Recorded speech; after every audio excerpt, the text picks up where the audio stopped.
We get to ask a lot of questions on this show, but now the tables have turned and we are the ones in the hot seats. I'm Dr. Effie Ioannidou. And I'm Dr. Arnell Wright. In this last episode of season 2, we're answering your questions. From the American Dental Association, this is Dental Soundbites, created for dentists by dentists. Ready? Let's dive right into real talk on dentistry's daily wins and sticky situations. Hello. So we wanted to hear from our listeners, and we put out a call for your questions about dentistry, the show. Nothing's off the table. That's right. Some of you sent in your questions. We did our research and we are ready to go. But first, can you believe this is the last episode of season 2? I cannot believe it went so fast. It did. Oh my gosh. I'm super excited that we've covered so much territory on the podcast. I think we've had a lot of great guests, and I'm really happy that we get the opportunity to share a little bit more about our personalities, like who we are as co-hosts, and just let everybody just see who we are. I honestly have to say I was so happy to meet the team, but I was really happy to meet you, Arnell. Yeah. There is hope for dentistry when there are dentists like you, right? I hope so. Yes, for sure. Yeah. Well, thank you so much for that, Dr. Effie. Why don't we go ahead and get into our first question? We received this question from Jade Hernandez from Punta Gorda, Florida. And she asked, how can pre-dental students be a strong applicant for dental school? And so I think this is a good question for you to start us off with, Dr. Effie, since you're a faculty at a dental school. So tell everybody what you think about that. Disclaimer, first of all, I don't serve in any admissions committee in any dental school. It's good to put it out there. Yeah. I have to put it out there. And I have to say that, being a member of an admissions committee, really, I do appreciate the work that these people in any dental school and in any school, it's really one of the hardest working committee members, if you will, in academics. So as a faculty in the dental school and being in the higher education for quite some time, I would say that if you ask an admissions officer, they will say that we are looking for the well-rounded, right? Yep. Student. Yep. Holistic approach. I think the way that the selection takes place is not based on solid undergrad GPA or a solid standardized DAT scoring. Right. Who knows how long the DAT will be with us, right? Higher education is moving away from standardized testing. So I think this holistic approach is really important. We want to see people that are they have community service, they have shadowing, they have showed that they really, they're interested in what this type of career, right? Yep. And I think that in the past, it was actually even more traditional approach. Schools would used to look at pre-dental bio major students. Yeah. We had a lot of students at UPenn in the last years with that major in English, that major in humanities. So I think that the way that the selection takes place nowadays is really a holistic approach. Arnell, you are more recent than me. What was your experience through this process? So that's exactly what it was. It's very holistic. Everybody knows, I always plug the University of Florida College of Dentistry. That's where I went, but I am not an admissions committee member. I do have past experience being on an admissions committee for dental school. And it's exactly what you said. We really want to see people who have had an array of experiences. Not only, we definitely want to see dentistry, of course, because that's the reason why you're applying to these programs altogether.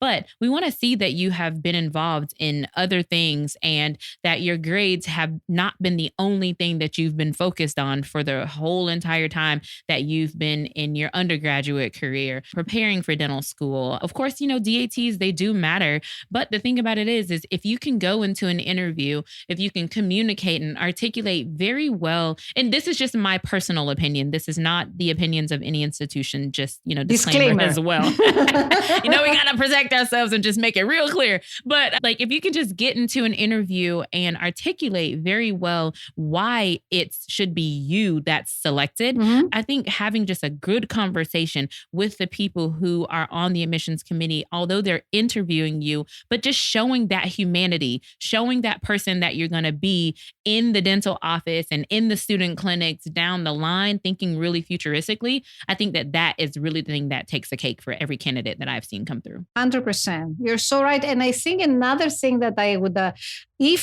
say that I was a member of admissions committee, which I'm not, but we're going to be disclaiming all episode long. Yeah, that's right. I think that you really want, as exactly what you said, the way that the candidate articulates their goals. And also the way that they portray their intellectual curiosity. It's very true. And also the way that they research the school they apply to, right? Every school is different than the other. So there are schools that are intense in the clinical education. There are other schools that have more developed research portfolio. So the candidates need to be aware of those differences. And if indeed they want to take one or the other track, they need to articulate their goals and they need to show that they're in alignment with the priorities of the school. Yes. And you know what? I'm going to take it a step further. It takes really knowing yourself. So we're going to talk a little bit about mentorship at some point in the episode, I'm sure.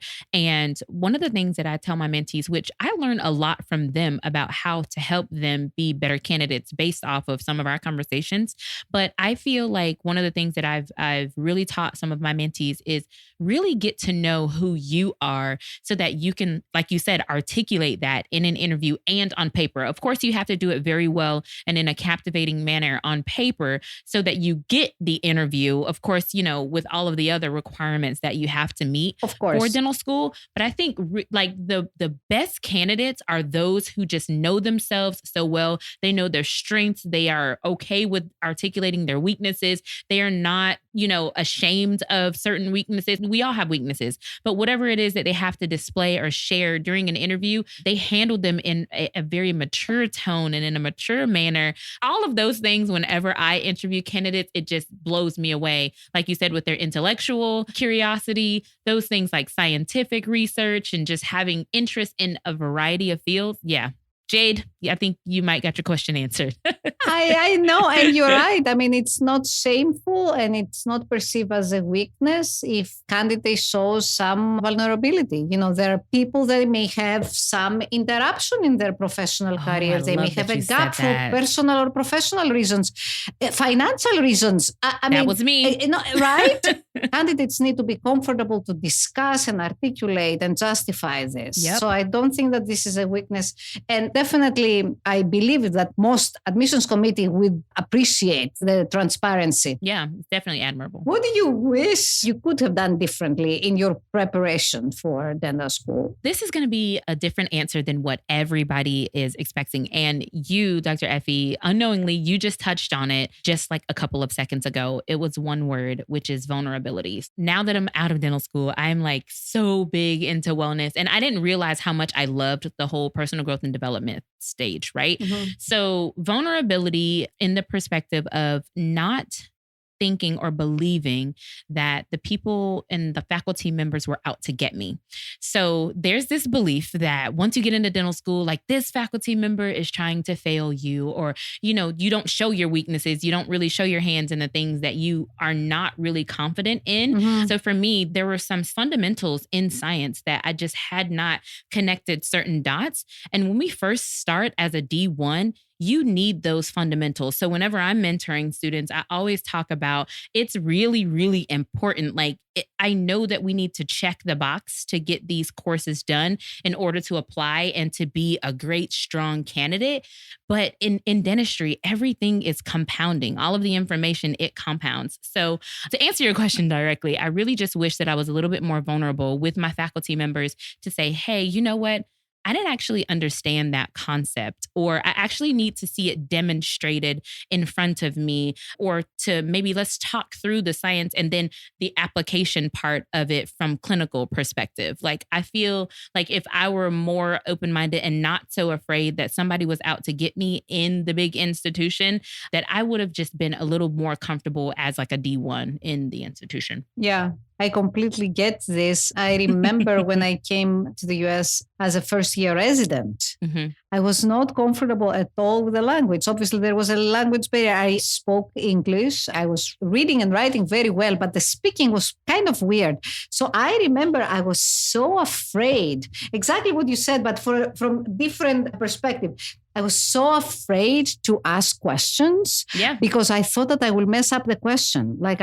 I was not sure if I could articulate and express myself correctly so I can get the right answer. So I remember that I was spending hours and hours with the dictionary. Really? Translating translating whole textbooks and papers. And it was tough. Isn't it amazing how we just stand in our own way in so many, in all facets of life, professionalism, Sure. We kind of get in our own heads, just back to the vulnerability piece. I can remember times, and I've told this story before, go back to season 1 and listen to the episode Sticky Situations. When I was in dental school, there was a faculty member who I got one answer wrong on a quiz, and I was gonna fight to the death about this one thing. And I was like, I know you're out to get me. And I actually said this, and one of my faculty members called me in the office and was just like, okay, listen, it's too soon for this. You have to not think like this. Yeah. And so they kind of reeled me in. That's just one thing.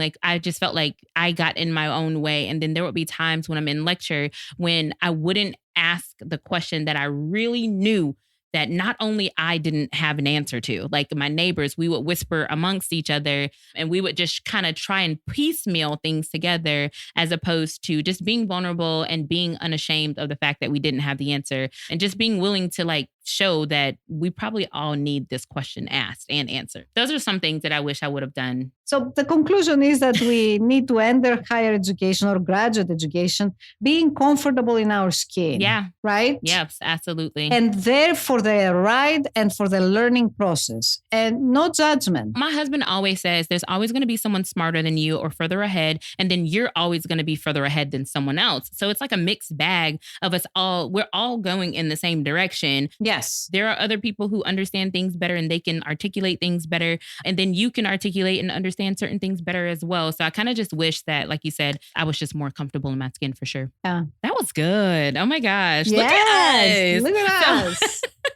Well, so one of the questions that we hear a lot from dental students is, how did you find your first job? So Dr. Effie, how did you find your first job? We're just going to kind of transition a little bit here. I think that the way that I found my first job compared to the resources that exist today to help you find the first job, it's day and night, right? I mean, I was out of residency in 1999.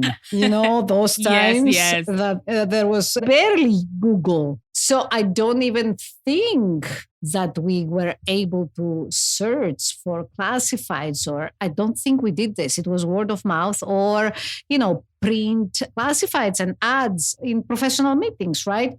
As we discussed in previous episodes, my career path was very unconventional. So when I started, obviously, my career as a private practitioner in Greece, completely solo. So there was no search for job. I found a practice and I took over. Right. But when I moved to the US, the position at the University of Connecticut 22 years ago came to me, actually, landed as a word of mouth job. And this is how everything started. And I do still think, although that there are a lot of resources through the ADA and other professional specialist organizations, right. I do still think that the word of mouth we're still in a human society. And I think this kind of direct referral or connection with people that you know or you might know, or they know others that they know. Yes. And this still helps, and in practice, I think, and in academics too. Yeah, I'm 6 years out, and what I've noticed is with all of my organized dentistry involvement, now I feel like if I had tapped into relationships a little bit sooner,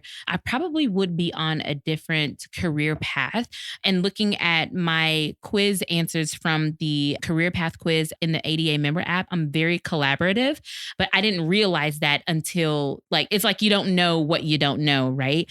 But I have noticed that just hearing and having relationships with people in leadership within organized dentistry, just having that open dialogue about what you're looking for and then pitching it or just at least mentioning it to someone who may also be looking for the same you end up meeting in the middle. And although this was not my direct experience with finding a job or entering in my career path, I've noticed in conversation that this is the way that the vast majority of people find their dream, like partnerships, connections, as it relates to their career and their journey within clinical dentistry. Absolutely true. And in clinical dentistry, in academic dentistry, Yep. it's exactly what you said, how you network, Yes. right? Yes. How significant it is to network, to meet people, but also to enjoy this. Yes. I think sometimes people miss this little point.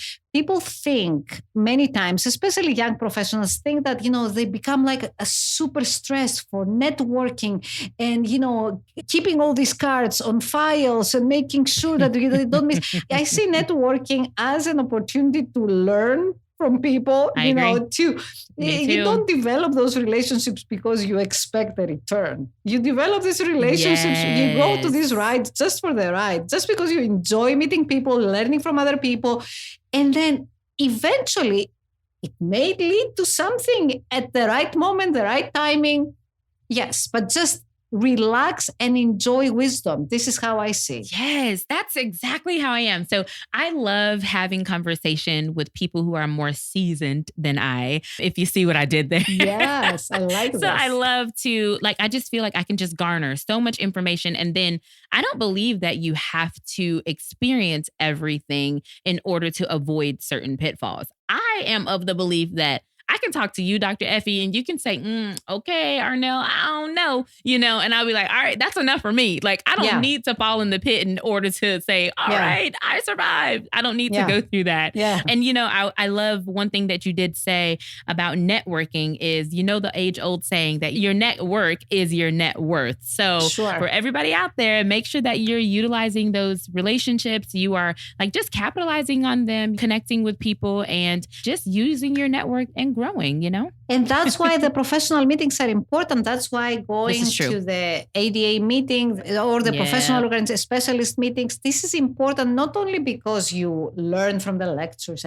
but really you get to meet people. It's relational. Yeah. Dentistry is so relational. And I feel like the more I practice, the more I realize if there's one area that I need to be strong it's relational management and just interpersonal, not only colleague to colleague, but clinician to patient, me as a leader to my team, and all of those facets. But as it relates to this episode, just making sure that I'm keeping open lines of communication with my colleagues is a really deep value of mine.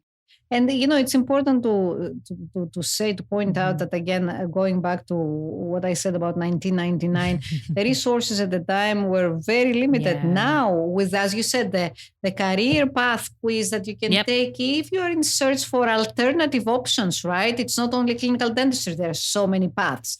And as we discussed in other episodes, the type of clinical dentistry, right? And, the type of practices. Yeah. So, and then, all these other resources through the ADA practice transition, and so many things that, the organization supports new graduates to in their search for the right job for them. This is so good. Anyone can listen to Dental Soundbites, but we have a secret just for ADA members. You get access to exclusive bonus content in the ADA member app. Unlock it today at ada.org/app. Let's be honest, networking events can be intimidating. Lunch meetings can be awkward. Now, you can connect with dentists from anywhere using messages and calls in our ADA member app. Download in the App Store, Google Play, or visit ada.org/app.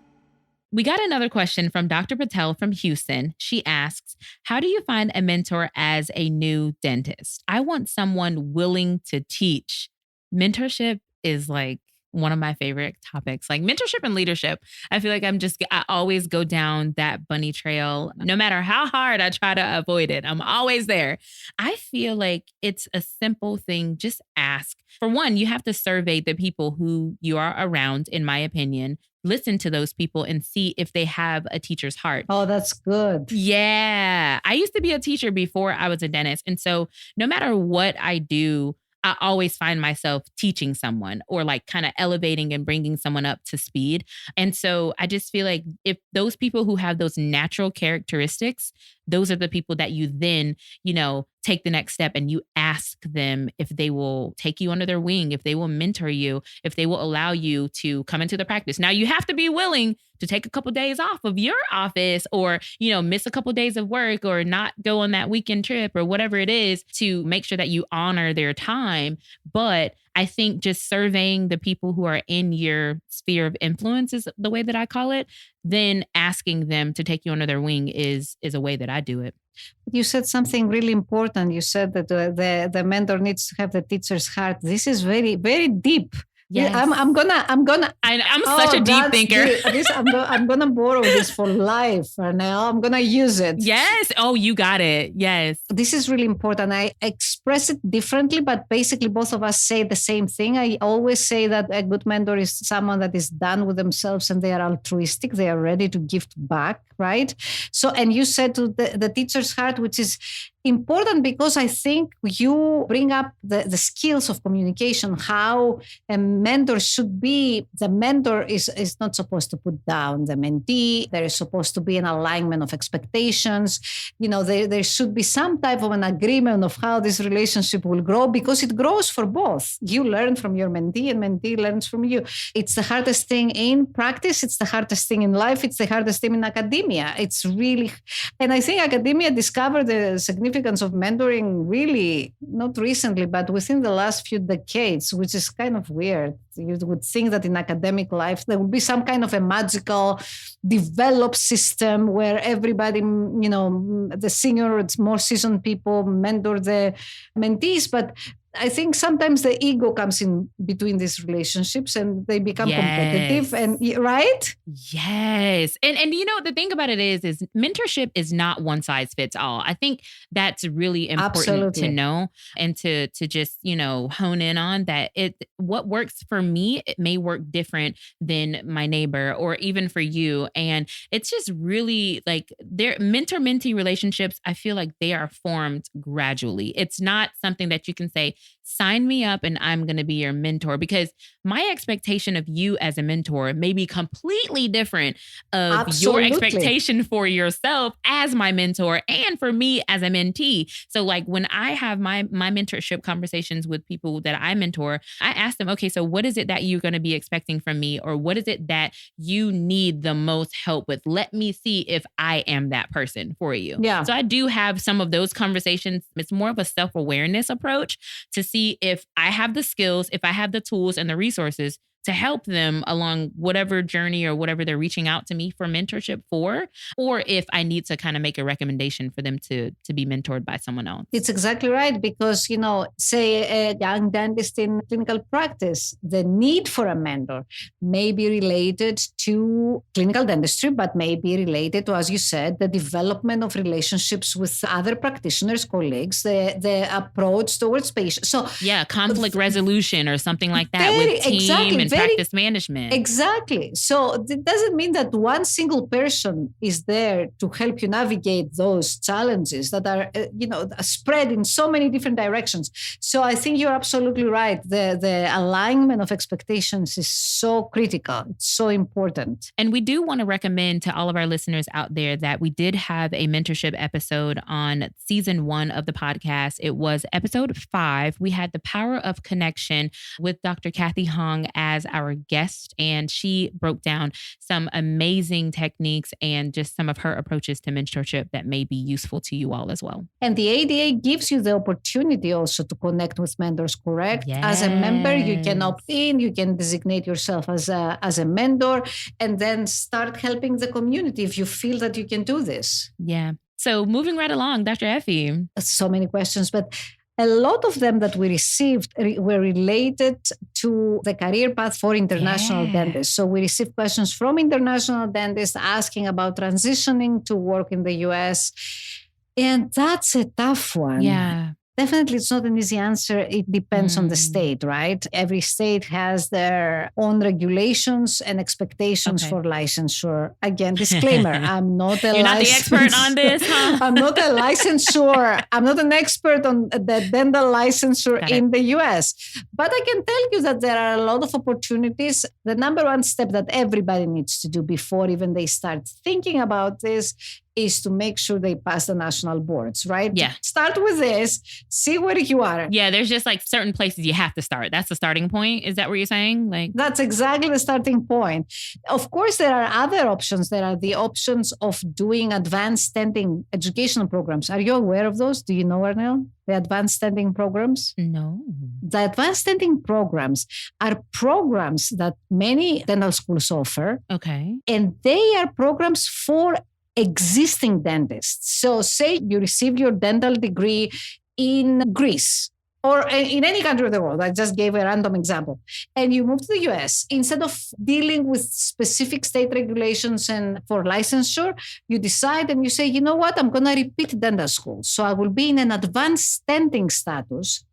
Many schools have this in 2, others in 3 years. So you repeat your training and you end up with you graduate with a DDS or DMD from an accredited dental school, so in the US. So problem solved. So then you follow your standard process of what you had, right? I might have heard of it. I may not have known that it was called advanced standing programs. That may just be the thing that, because I know people who have gone that route. I just didn't know what it is that they were doing. I thought that they just had to pass the national board. I'm a little bit out of the loop with that. That's one way to do it. The other way is to go and do your national boards, perhaps do residency. Again, different states have different regulations. And then based on what type of residency you have done, based on how many years you were in residency, there are some options towards licensure. Of course, after how do they call it now? They call it REBS or NERBS, or they have changed the number.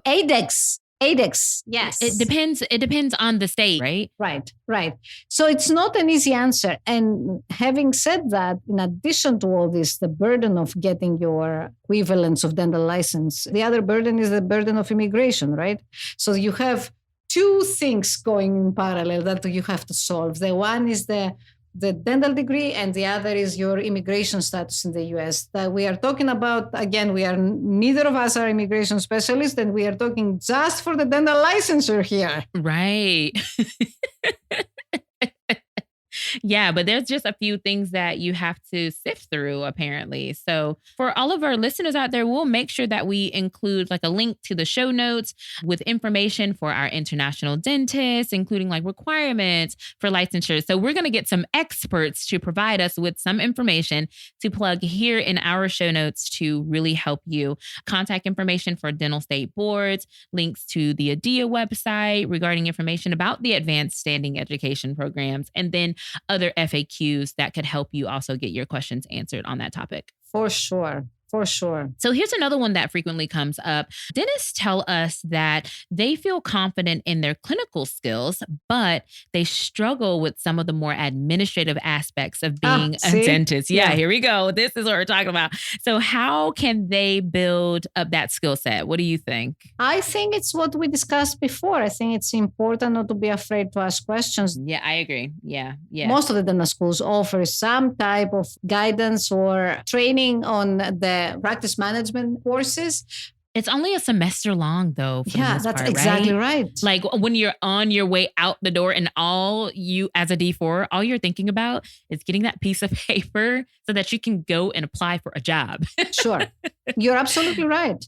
So this is the thing. And that's why earlier when we were talking about mentorship, I was thinking about, that most of the people in practice, dentists in practice, the first thing that pops in their mind is the clinical skills. But the reality of the matter is that everything else surrounding the practicing dentist are challenges that are a little bit more complex than just the clinical skills. The clinical skills we solve. We train people well on this. Yeah.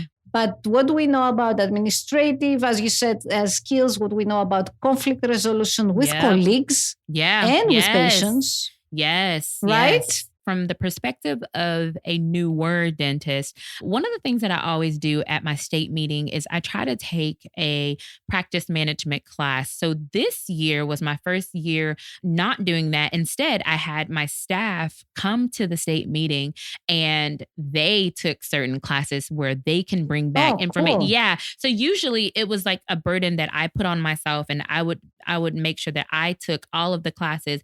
But now I'm at a point where, all right, I want to invest in them, because by investing in them, we all grow together. I don't want to be the one in the office with all of the information. So that's another way that you can get more knowledge and training in this area, is by being like the doctor that's in a class or a course with office managers or with, front desk reps and people who do insurance, depending on your practice modality and if you accept insurance and things like that. But it's something that I've always been interested in, because I really like to be that person that's very involved in the practice and the day to day. And that may be good or bad. I'm still trying to, I'm still just navigating what I like and what I don't like about it. But for right now, I just feel like it's really important for me to just kind of get my hands in there, get down and dirty, and know some of the things that are going on administratively as well as clinically, because then when it's time to course correct, I can kind of have a hand or a say in some of the things that get improved upon or just kind of discarded. It's really not an easy area to navigate. You It's need your not. staff on the On same board, right? page. Yes. Absolutely. Yes. 100%. Yes. And that's why I think it's important to remember that the ADA third-party payer concierge, Yes.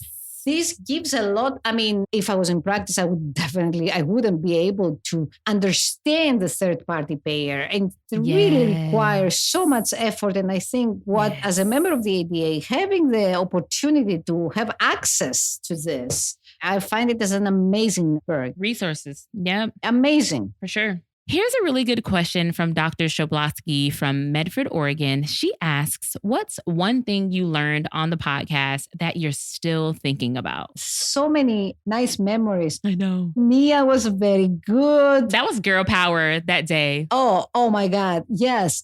And Dr. Wu, when we talk about the partnerships and the different type of practices and how you start and the DSOs. His transitions. It was very interesting conversations we had. So, I mean, it was really a very productive season. I can say that. Yeah. One thing that I've learned on the podcast, so I'm going to say two things because I always just have multiple stories. So from season 1, we had Making Money Moves, which was episode 7 with Stephen Dunbar III. I really loved his love language toolkit. So if you want to go back, you all just, I'm just plugging that because finances is something that constantly comes up in the newer dentists and even our more seasoned dentists. Wouldn't you say, like Dr. Effie, like finances is something that's always going to be. Yeah. So I think like that is really, really important to just utilize that resource. It's a PDF, if I'm not mistaken, but just go back to the show notes from episode 7 of season 1. That was something really, really useful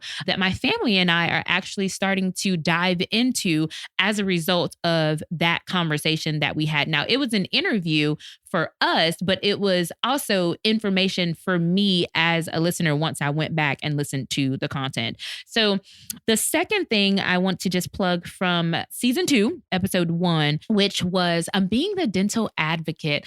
I experienced Lobby Day this year for the first time. And again, these are my own personal stories. This is not anything that, anybody has curated for me. Being at Lobby Day, for one, was just an experience in and of itself. And then just being able to talk to Sarah Milligan and Peter Aiello from the Tooth Talk podcast, that was just a good amount of information. And it was just like a well-rounded conversation. I just really appreciated having just recently come off a Lobby Day experience that I had never had before. So I just want to plug those two things and just say thanks to all of our guests. Not that anybody else who was on the podcast was not phenomenal, because we've learned a lot. We've had a lot of good conversations, but those are two things that stick out in my mind, like off the top of my head here recently. We learn a lot of things, but what I would tell you, what is the flavor that this experience left in my heart? For me, the bottom line of these 9 episodes is that there is a lot of wisdom around us in our community. Yeah. I think that we learned so many things from so many different guests, right?